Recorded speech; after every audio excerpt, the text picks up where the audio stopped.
Have you ever considered that we are living in a unique time, that something world-changing is about to happen, and that it might concern you? If so, you're in the right place.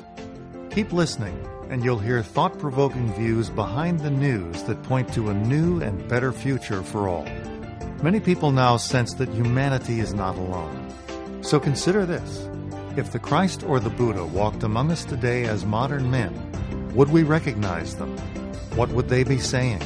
And most importantly, would we listen? Every Sunday on this program, Share International Radio, we'll examine extraordinary events that are unfolding behind the headline news. This may be the message of hope you've been waiting for. And now, welcome to this week's show.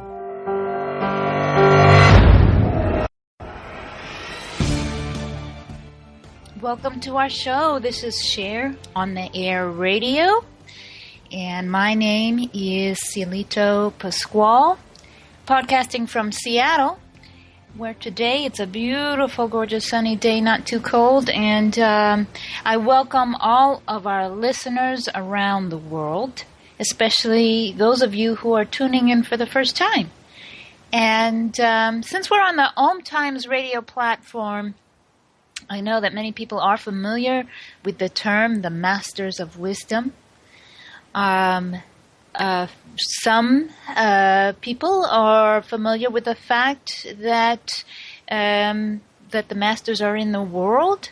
Not as many may realize that at the head of this group of Masters of Wisdom emerging into the world sits the most senior member of this group, Maitreya, the world teacher, our eldest brother of humanity. And on this program, we talk about this event, the emergence of Maitreya, the world teacher, and the Masters of Wisdom emerging onto the world stage, into the modern world. And the purpose of the show is to not convince anyone that this is true, but open minds and awarenesses to the possibility of this fact and to look at the world in a new way. So we'll be presenting a lot of information today that is not introductory. If you are completely new to this, go to our archives page. Our first two shows, October 11th and October 18th, are very detailed, very rich with a lot of information. But if you're tuning in new for the first time, I'm sure you'll find you'll hear things that you can connect to and relate to and be intrigued by. Follow us on Facebook, Share on the Air Radio North America, and you'll find links there to our webpage. You'll find links to information connected to the things we discussed today. Here in the United States, coming up soon, we celebrate a federal holiday. It is the birthday of great civil rights leader Martin Luther King Jr. And in line with that, today we're going to talk about the ways in which the message of Maitreya, this event of the emergence of Maitreya, can impact communities of color, how communities of color are receiving this information, how it's resonating for communities of color. So I'm pleased to introduce to our audience Ira Palmer. He is in North Carolina, in Asheville, North Carolina. He's a longtime student of the Ageless Wisdom Teachings, and his life experience also includes a distinguished career working for the state of North Carolina. He has served on the boards of numerous agencies, including service as chapter president of the NAACP and board member of United Way of Central Carolina. He is a longtime advocate for children's development and education. And today, Ira is retired and devotes much of his time to sharing the story of Maitreya and the Masters of Wisdom in a very public way. Welcome, Ira. How are you? Thank you, Cielito. Great to be with you. Really appreciate you taking the time. And you're a good friend, someone I don't see often because you're in another city, but we do get to meet at our conference in San Francisco. And I always enjoy sharing ideas with you, so I'm glad we're connecting virtually today. Absolutely.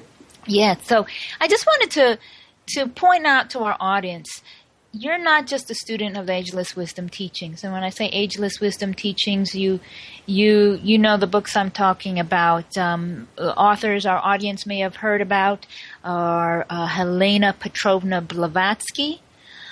Blavatsky, Blavatsky. Blavatsky. Alice A. Bailey. Helena Roerich. And today the books of Benjamin Creme, Creme. And many people study these books. Many people read these books. This information, beginning with Helena Blavatsky, was introduced over 125 years ago. So there are many students of this work. You not only study Ageless Wisdom Teachings, but you are out in the public sharing the information. Why is that important to you? Well, I initially was skeptical when I heard the story. I must admit that. My brother shared the story with me about Maitreya's return to the everyday world for the first time in 98,000 years. And I told my brother, I said, well, he might be the Antichrist. And he said, I don't think so, Sonny. I said, well, what's its answer to the chaos, the turbulence, the violence, the terrorism in the world today? He said, sharing resources. I had to admit that was the right answer.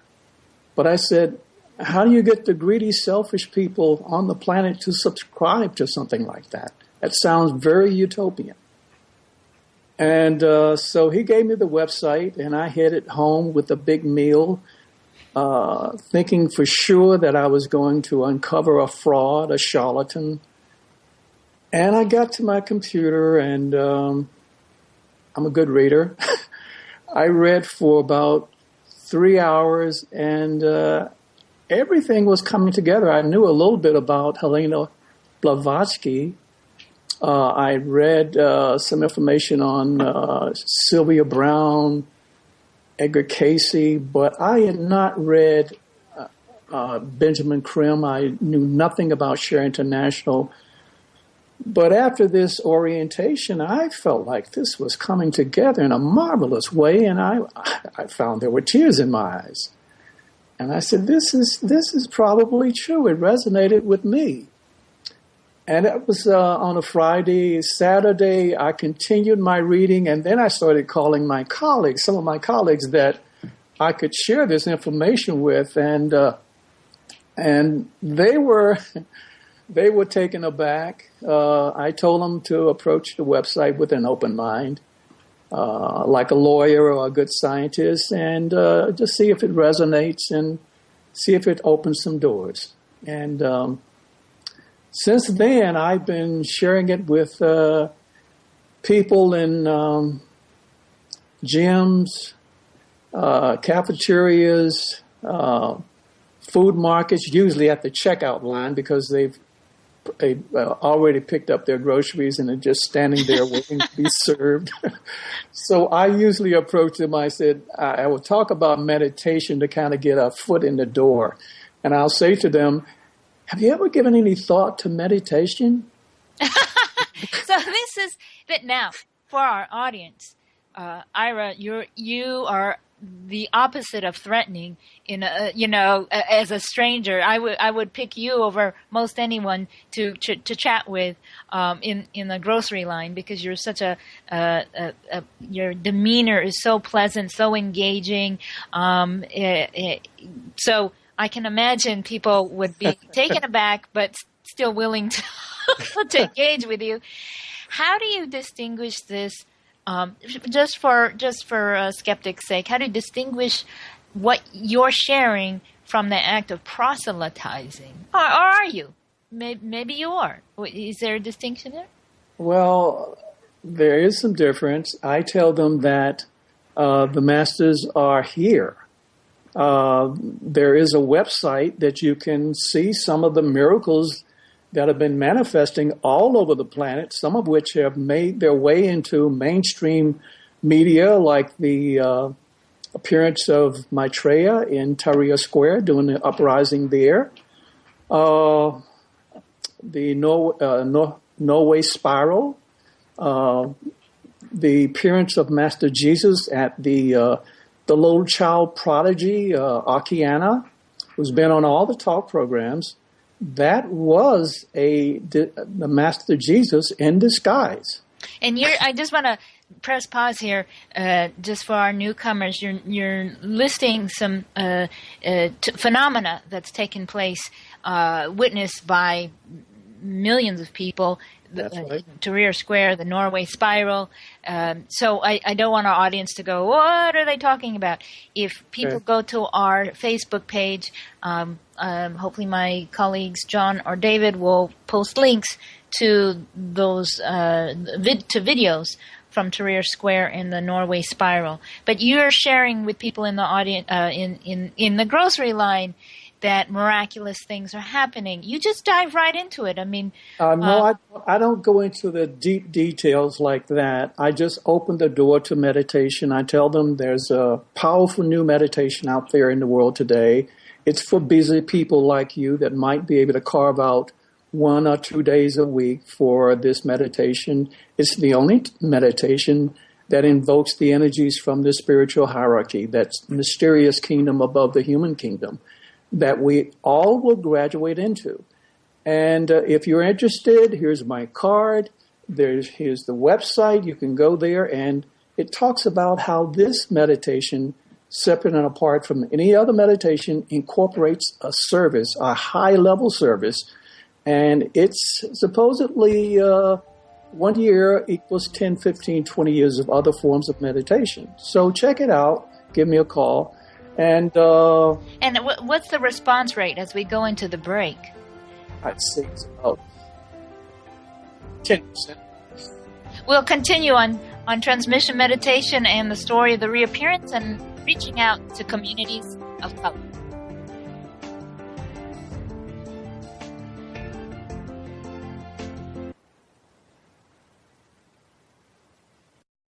The best of holistic, spiritual, and conscious world. OMTimes Radio. IOM FM.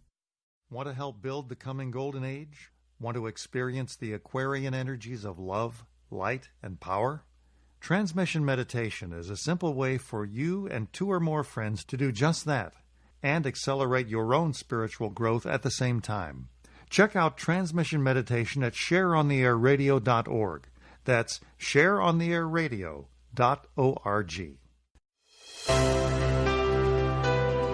Are you ready to shift your energy, consciousness, and limiting beliefs? Join me, Shefali Burns, every Monday at 5 p.m. Eastern on Shifting with Shefali here on OMTimes Radio. Shift the blocks, limitations, and negative energies that have kept you from experiencing a life filled with joy, peace, love, abundance, and happiness. Are you ready to shift with Shefali? Are you ready to shine your brilliance? Simone Milasas would like you to know that business can be fun, which is why she wrote the book, Joy of Business. What if you could have the joy of business rather than the stress and struggle? Most of the time, the only thing stopping you from a thriving business is you. In the Joy of Business book, Simone gives you access consciousness tools and pragmatic ways to get out of your own way and to create the business, life, and living you know is possible and beyond what this reality says is achievable. Business is joy. It's creation. It's generative. It can be the adventure of living. You can purchase your copy of the book through Amazon or Joy of Business website, www.accessjoyofbusiness.com.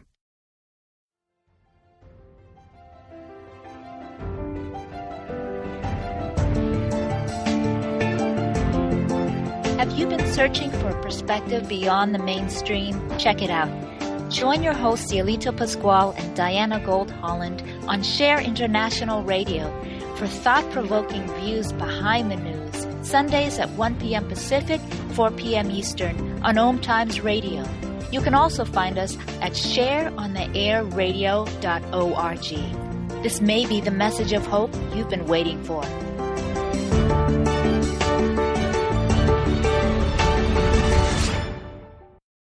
The Real Conscious Connection. OMTimes Radio. IOM FM. I love how we just had an ad for transmission meditation just after we were talking about it. I'm Cielito Pascual interviewing Ira Palmer and the resonance of the story of Maitreya and the Masters of Wisdom with communities of color. And that website again is transmissionmeditation.org. And we'll talk about that in a little more detail later on in this program. I want to know a bit about your background, Ira. What religious tradition did you grow up with? I grew up as a Baptist, so I had a very religious, doctrinal education. My mother insisted that we go to church to get a great moral foundation. She was less persuasive with my father, who absolutely refused to go. He said, all the sinners are right there in church, and the church effect does not last. But I went. I felt it was a good experience. I usually read during portions of the service because they just concentrate on one little paragraph or a couple of sentences and make a sermon out of that. But there were smiling faces, warm embraces, good music. The sermon was sometimes heavy-handed. African-American ministers would use what is known as the boot. That's when you, like Martin Luther King would say, I may not get there with you, but we will reach as a people to the promised land. And, you put a little cadence into it, and it's called the boot. So I would come alive when I hear that because the women in the church would start shouting and all the rest. But when I approach people now, and a lot of times they've heard this all of their lives, they're devoted to Jesus, and hearing the name Maitreya is foreign. And I tell them that he is in the Bible, he's Enoch, the one who did not die but went directly to heaven. He's also Melchizedek. In the Kabbalah, the Jewish text, he is Metatron. In the Tibetan text, he is Gesar. So, according to esoteric or hidden teachings, he overshadowed Jesus 2,000 years ago. That's alarming to you, but that's a way that they respect our divinity. They say we're gods and we don't know it. What can they mean by that? They're talking about the soul within. And Jesus, of course, said, the kingdom of heaven is within you. And the Buddha said, before you can know the God within you. Now, if that's difficult as it is for most people to wrap their brain around, imagine how difficult it was 2,000 years ago dealing with uneducated peasants, superstitious. You say something like, you're actually two beings in one, the personality that came out of the animal kingdom and the soul whose vehicle comes from the being behind the sun. So that's a very difficult concept to wrap your brain around. But Jesus tried to get to that by saying, the kingdom of heaven is within you. So throughout our evolution, we're moving closer and closer to the soul. The soul is like an artist using a palette of colors, utilizing the 7 rays. And I know you've talked about that earlier. But he chooses the 7 colors to bring out a certain intensity, a certain color, a certain tone, a certain vibration, in moving us toward perfection. The soul is already perfect, but it's trying to create us in its image. I'm going to jump in right here.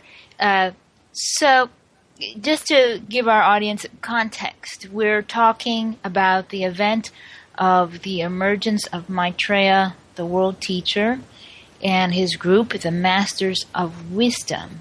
So correlating that with, for people who are oriented to the Christian context, what the esotericist, the esoteric science, as you say, examines the evolution of the evolution of life, on Earth.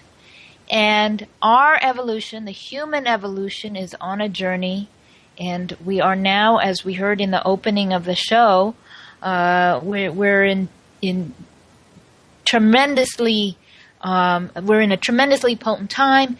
There's many changes unfolding, and all of these changes were anticipated by the Ageless Wisdom Teachings.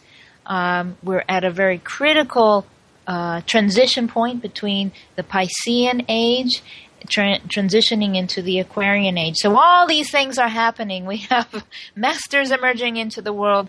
We have people waking up to the realities of life, waking up perhaps in the sense of feeling dissatisfied, seeing that what's happening in the world is not addressing our needs. So there's a lot going on. And when you talk about speaking to Christians, you know, the term Maitreya is foreign, but you connect with these names in the Bible. You have to explain reincarnation in that sense, and a lot of traditions don't recognize that. Certainly, you've mentioned to me before, and many people might know this, that's been excised from the Bible. Why don't we focus, perhaps our audience can understand a little bit better the context if we refer back to reincarnation and cycles of life and how that's brought us to where we are today with this potential of expressing divinity. Well, you know, actually, reincarnation is in the Bible. It's most of it was removed by the Roman Emperor Justinius in the 553 Ecumenical Council in Constantinople. He felt like he needed to get rid of it because it would embolden people to challenge his authority. The Pope at the time, Virgilius, did not even attend that meeting. But Jesus clearly said of John the Baptist, when his disciples questioned him as to who this individual was preaching in the wilderness, he said, of those born of woman, none have risen greater than John the Baptist. And if you will accept it, he is Elias who is to come. So, you know, it was there. It was taught. Jesus was a member of the Essenes. Historical facts show that the Essenes were a vegetarian order who believed in reincarnation. His disciples, Jesus' disciples, noticed that whenever he healed someone, he said, thy sins be forgiven, before he made them whole. So when he came upon a man that was born blind, the disciples asked, for whose sin is the man born blind? Is it his sin or the sins of his parents? Jesus described that it was neither in this case, but through these things that God's works may be manifest. That's the closest he could come to saying that the soul was restricting its vehicle so that the person could make forward progress. Sometimes the explanation is karmic. Sometimes it's the law of cause and effect. We've been here hundreds of thousands of lifetimes. In some of those lifetimes, we've fallen short of the mark. We've hurt some people. We have to deal with the effects of those causes that we set in motion. This is the case with John the Baptist, who had to be beheaded for his actions as Elias. So you go to Kings and you see what Elias did and Elijah, and you'll see that he challenged the queen of Baal, her prophets, to set fire to the bullock. And they couldn't do it. It was about 350 of them. And then he called upon God after wetting heavily the bullock, and the fire came down, and he showed the prophets to be false prophets and had them all beheaded. He killed them all. So the queen wanted his head by the end of the day, and he slicked off, escaped, and then you see the action of that, the karmic effect of that in his life as Elijah. So there's several places in the Bible where the Pope Vigilius kept those references to reincarnation, even though he was ordered to remove them. But, the Tibetan master Dwal Kul said, what we have in Christianity is really churchianity. It's put the church between us and God. And this edict from the Roman Emperor Justinian has stood for centuries. But you have a number of people on earth who can remember their former lives. Under regressive hypnosis, a lot of people remember their former lives. Have you ever had an experience of a past, but something you think was a past life? As a matter of fact, I have. I used to build models of historical ships in scale, and I had a reading once, and they told me I was on the ship several times, and I met a lady. My staff wanted me to meet, and when she came into the office, I felt like I knew her. It was such a uncanny feeling that I had a reading from a psychic that lived in the mountains here for a while, and she told me I'd been married to this woman in 2 lifetimes. And so it's a number of times we have that deja vu feeling that we've been a place before. When I meet Indian people, I feel like these are people I've been with. And same thing with China when I went to China and Shenzhen and Zhangzhou. So I think it's part of a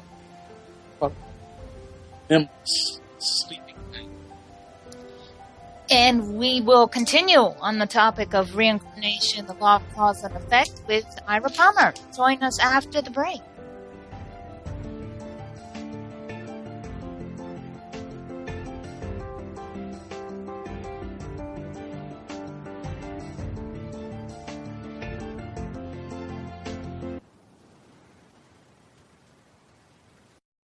Conscious media for conscious minds. OMTimes. The Awakening of Humanity by Benjamin Creme is a concise, prophetic book about momentous changes soon to occur. It focuses on an unprecedented event, the emergence into full public life of Maitreya, the world teacher. Download the book free online. Visit shareontheairradio.org. That's shareontheairradio.org. shareontheairradio.org. Come heal yourself. What is healing? Healing is nothing but connecting with your all-knowing higher self that already has solutions to all your problems and is always there to guide you. Through this show, we help you to connect with that you are and tap into that innate potential you have to transform your life and fly high. Please join me, your host Monica Goyal, every Sunday, 7 p.m. Pacific. Namaste. Have you ever wondered how to change your love paradigm? The secret key is finding a love partnership, not just a regular connection. How do you find these? Through conscious relationships. Ascending Hearts Dating is a dating site for people like you that believes in second chances and a different type of spiritual connection. Try Ascending Hearts for free today at ascendinghearts.com and change your love paradigm. Ascending Hearts, the premier dating community for the spiritually awake. If you remember living fearlessly, joyfully, and in a world filled with adventure, happiness, pleasure, and unbridled living, then this show is for you. Join me, Dame Nicole Brandon, as I bring you the world's top experts in wealth, creativity, flow, sea-edging technology, space, wellness, health, love, lust, and passion, all merging together each week here at the Hub of Happiness. Mondays at 6 p.m. Pacific Time and 9 p.m. Eastern Time on Passionate Living, where you can ride on the magic carpet ride of living and learn how to lead a passionately wild, exciting, and outrageously amazing life. Your conscious connection to a more mindful world. OMTimes Radio. IOM FM. And we're back with Ira Palmer. Ira, I think what you just shared in the previous segment, really it demonstrates that, your thorough knowledge of the Bible, your curiosity, your understanding of history, and in traditional religious communities, we were talking about this earlier, people tend to, if there are ideas that seem foreign, it's a bit of a challenge to stretch in that direction. But you've just demonstrated that even with all your knowledge and your obvious honoring of your religious upbringing, you don't sound like someone who just rejects it outright. You simply had questions. One can continue with their tradition and include this information rather seamlessly about Maitreya and the Masters of Wisdom. Talk a little bit more about the connections. We talked about the connections of the idea of reincarnation and law of cause and effect. Are there other connections that can be made between the traditional Christian experience in African American communities and the information of the Ageless Wisdom Teachings? Well, of course, that African Americans feel that we get the short end of the stick insofar as the justice element. Many African Americans still feel discriminated against. They feel disenfranchised. We got photo ID here in North Carolina. There's unfair sentencing. Blacks who commit the same crimes as whites get longer sentences. Police misconduct. The Black Lives Matter issue is front and center now, mainly because of the proliferation of smartphones where young people take pictures of police officers acting badly. It's a small minority, but the majority fail to do disciplinary actions, fail to have review by outside people, and so you have this inflamed situation that we have with Black Lives Matter. And when I share with them that there is hope, there is the law of karma, no one gets away with anything. Once your soul sees you do something like that, then you will have to experience that, unless, of course, you can mitigate it through what they call karma of merit. And the best way to do that is through the meditation. But African Americans, I tell them generally to approach the subject like a scientist, become an objective investigator, say, I don't know whether this is true or not. I'll just do my homework, due diligence, and see whether or not it resonates with me. And for many, it does. When I went up to the Congressional Black Caucus, and Cindy Bruder from Massachusetts accompanied me, we were just astounded with the reception we had. We had 86 people, I believe, to sign up to receive more information about it. They weren't stunned. They didn't let the Bible get in the way of their listening to the story. When they said 98,000, when they heard 98,000 years ago that Maitreya was here, and they said, how do you know that? And I talked about the pyramids, the research of Christopher Dunn, his reverse engineering. He's one of the top engineers in the world, and machinist. He said, we can't build these pyramids, the one in Giza, he was specifically studied. We can't build this. We know the Egyptians didn't build it. And they scoffed at the notion that it was built by the tools on display, these copper saws that's supposed to cut through limestone, let alone granite. And so, you have Benjamin Krim, who is in contact with a senior member of the spiritual hierarchy of this planet, and he explains that it was built 16,000 years ago using thought, the same way our space brothers build their crafts. And, of course, we in our ignorance don't believe that there's life on other planets, but they're in etheric matter. There's 7 levels through the physical plane. We know of solids, liquids, and gaseous physical, but there are 4 etheric levels that are finer than gas. When we die, we are in etheric matter, very much alive. What they don't tell you is that sometimes in our clinics, we would see little children that can see elementals. They're invisible, some of them. And the kids say, Mommy, there goes one right there. These little people that inhabits the gardens, the streams. As a matter of fact, our bodies, our physical, emotional, and mental vehicles are made of elementals. Kids can see them because it hasn't been long since they were in that realm. But then their parents say, honey, that's just your imagination. They're not really real. So the kids lose that faculty. Of seeing on the etheric plane as opposed to the physical plane. That's right. Yeah. And so our space brothers, all the planets are inhabited. They're in etheric matter. They can slow down the vibration of their crafts or their physical vehicles so that temporarily it comes within our field of vision. And I'll jump in here too. We make these huge leaps. We are so used to this information, you and I. We make huge leaps, and I want to keep in mind people listening for the first time the importance of understanding that we have space siblings on other planets visiting is part of pointing to the fact of the unity of all life. And that is really why Maitreya and the Masters are emerging today.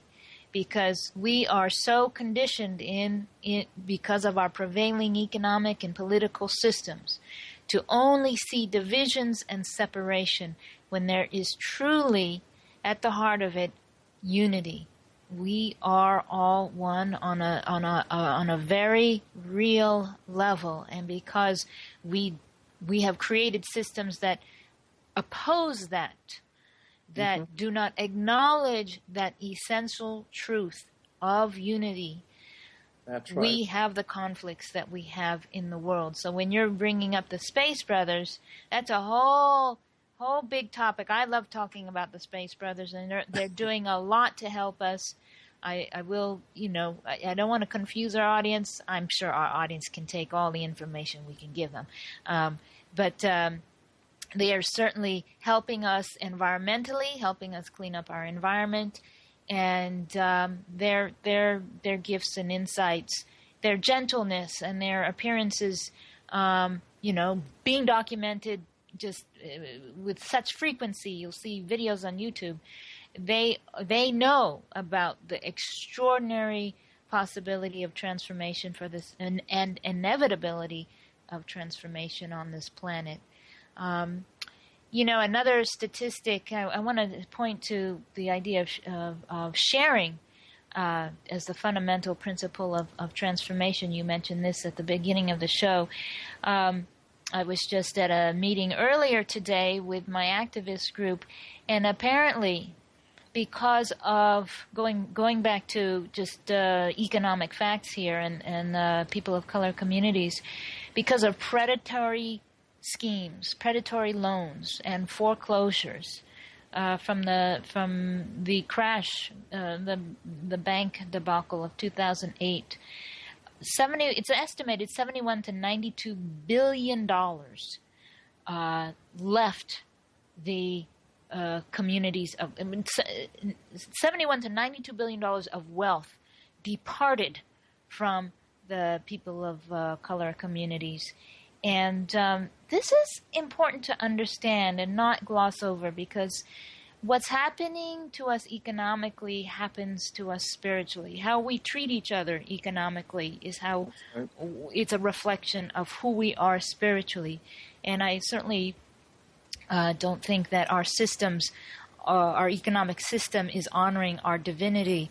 What do you see in your communities, religious, spiritual, political, of people awakening to the fact that change has to happen? And what kind of change, exoteric change, do you see people taking as they're paying attention to these startling facts? Well, I think people are so immersed in their lives, their 24/7 lives, trying to make a living, trying to take care of the kids, and they don't really have the time to read esoteric books. It's one of the reasons I attempted to condense some of the most compelling elements of Benjamin's 16 books into a digestible read for people who just don't have the time. And I sympathize with that. But at the same time, we're facing an imminent stock market crash that will be 2008 all over again, if not worse. And we have the terrorist activities all around the planet, ISIS, Boko Haram, the Taliban, and all the rest. And it's because these young people all around the world, not just here in the United States, but all around the world, some of them well-educated, and they have families. They lack the ability to feed their kids, their families, to provide for them. And in their despair, they turn to violence. They will become more and more creative in their ability to deliver that violence. And we use our drones to capture significant leaders in that group, but at the expense of wiping out sometimes little communities. And they're angry. And so we have to, Maitreya says, we have to become sane about this and share the resources that rightly belong to everyone.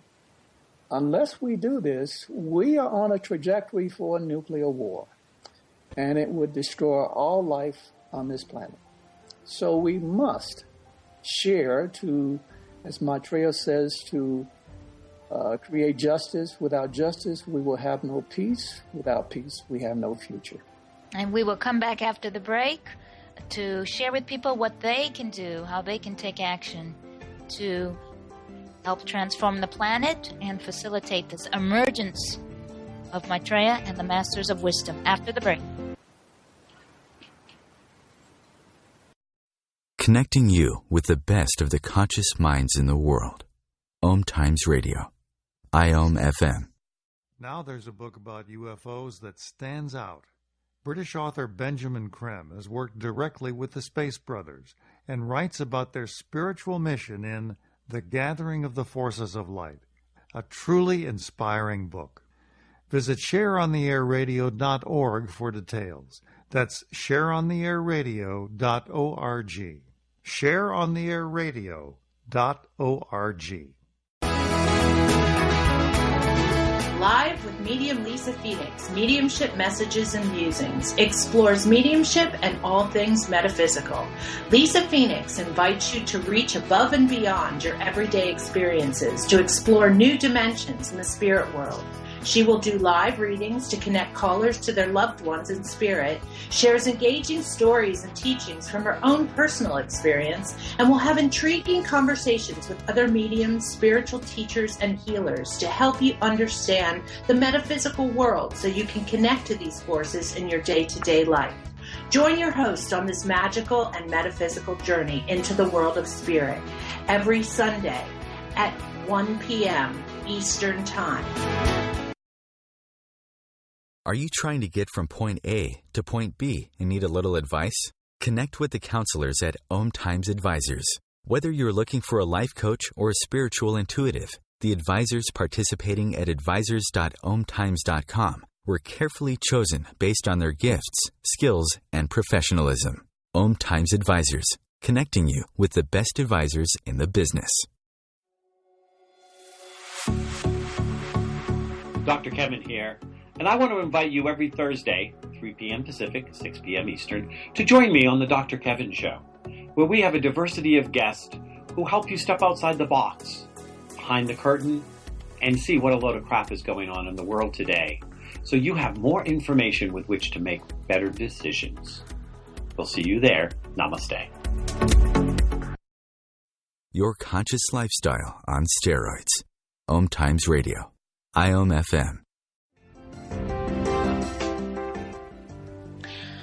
Ira, you mentioned all the about terrorism and violence and injustice, and I want to encourage our listeners to listen to last week's show from January 3rd, where my co-host Diana Gold Holland talks about what is called the Sword of Cleavage, and that will illuminate for the listener a different way of looking at a lot of the things that are happening in the world. So go to our archives page on OMTimes Radio to listen to that. When you hear that, I think will be able to perceive the news with a little less fatalism, and combined with delving into this information about the emergence of Maitreya, the world teacher, I think will give people a sense of hope. I just wanted to mention, Ira, that in one of Benjamin Crem's books, again, that's Benjamin Creme, he wrote the book, The Great Approach, New Light and Life for Humanity. And there was a question put to him about which groups will be the most receptive to Maitreya's message after what is known as the Day of Declaration. We've talked about that before.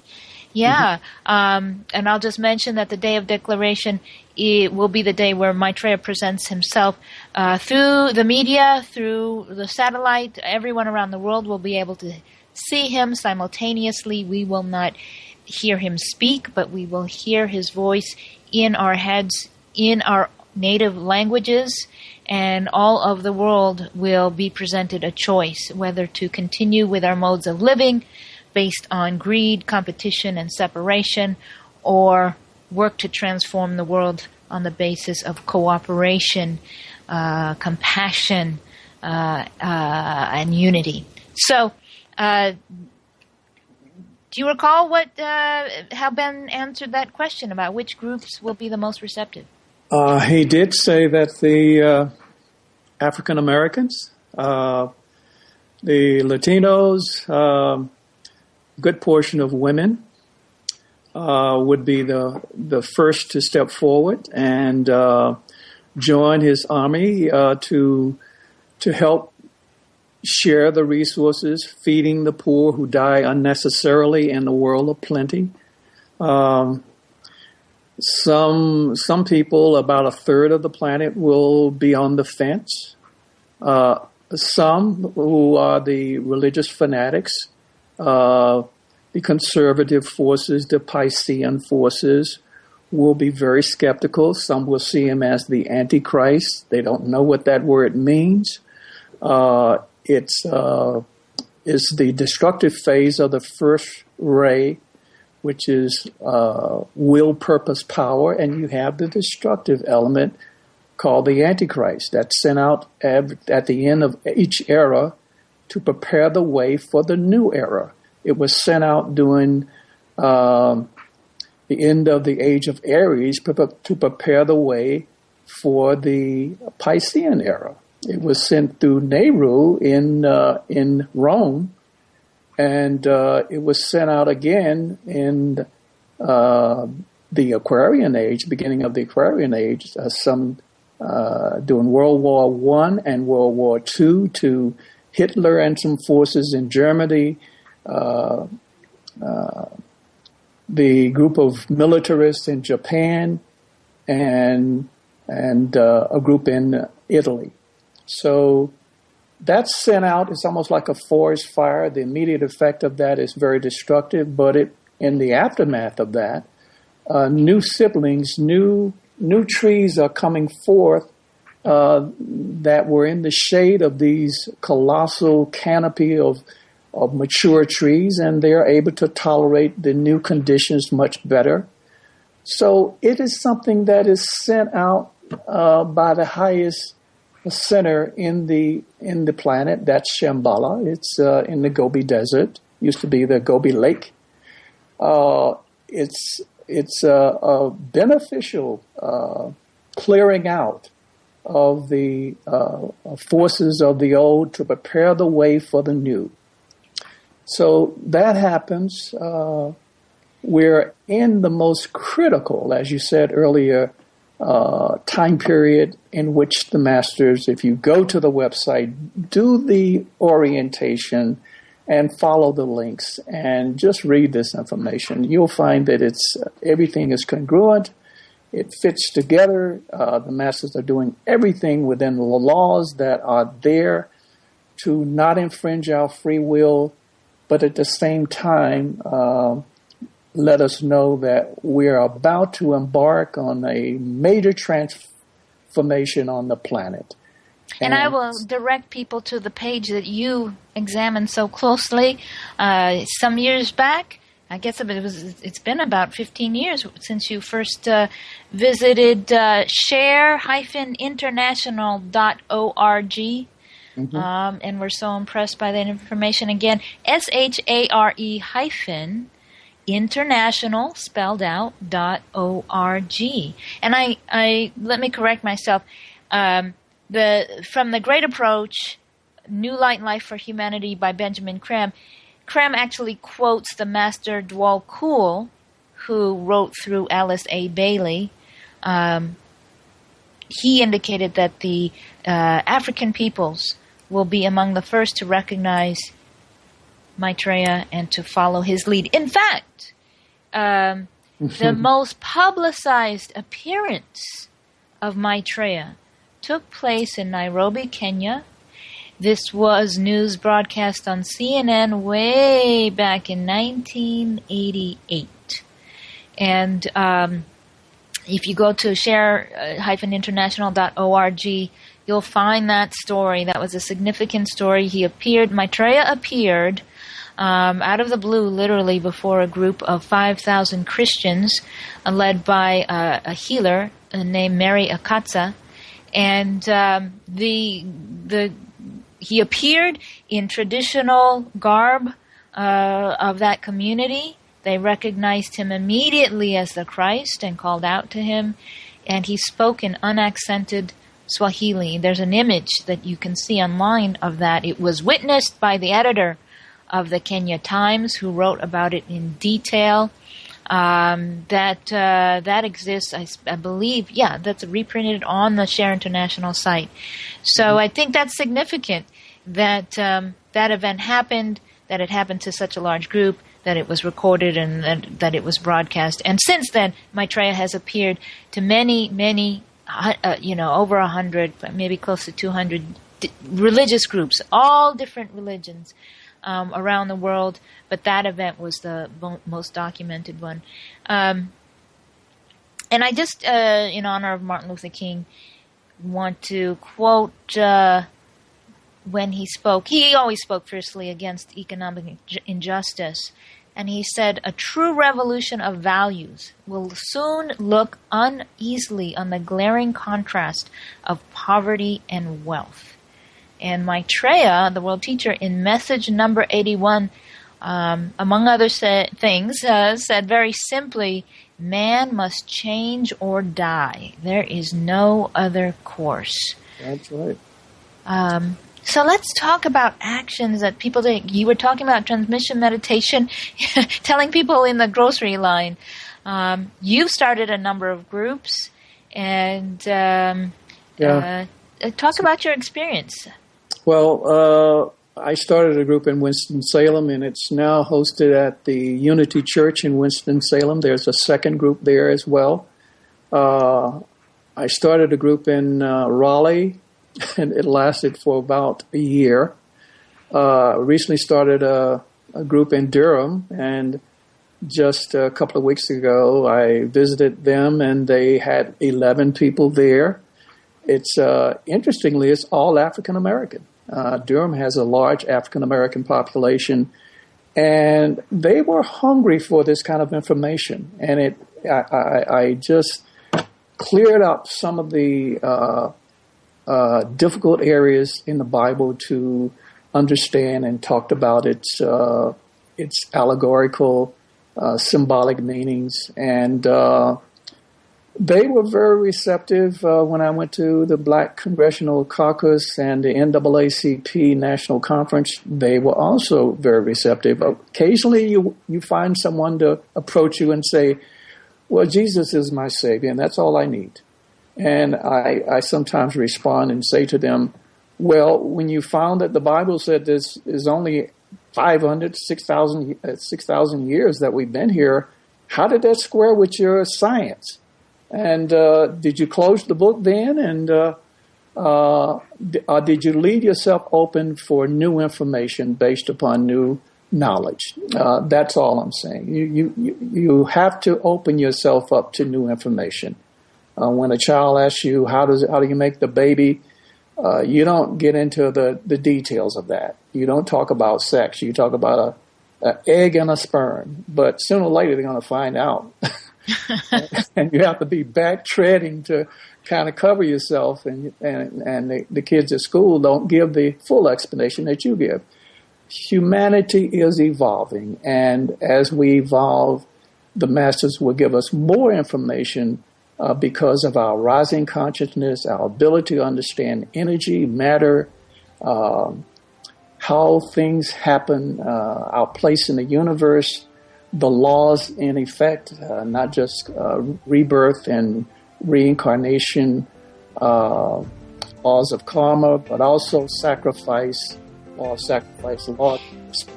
So if we have listeners in North Carolina, please message us on Facebook, Share on the Air Radio, if you're interested in joining any of the transmission groups there or anywhere around the world. There are groups that meet around the world. Ira, thank you so much for joining us. Thank you, Cielito.